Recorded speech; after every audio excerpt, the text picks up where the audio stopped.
Good morning. This is the 10th day, pang 10 araw ng ating lettuce. Pang 10 araw, ganyan ang itsura niya. So medyo visible namin siya. Kitang-kita na yung dahon.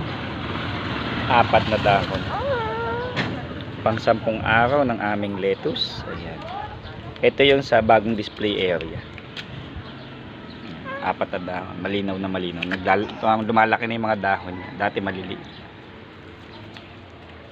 Yan, ito naman yung sa kabilang display area. Yung luma, yung kahoy.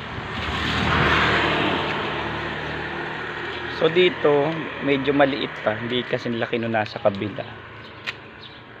Kaya may mga malalaki din naman. Okay.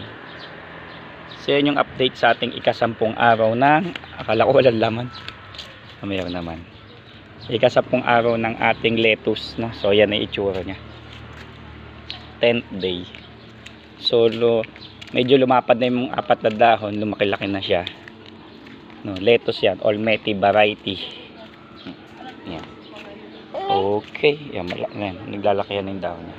Okay, maraming salamat po. PC Magawa mo, Alik Lettuce in a Cup. 10th day ng lettuce. Don't forget to subscribe.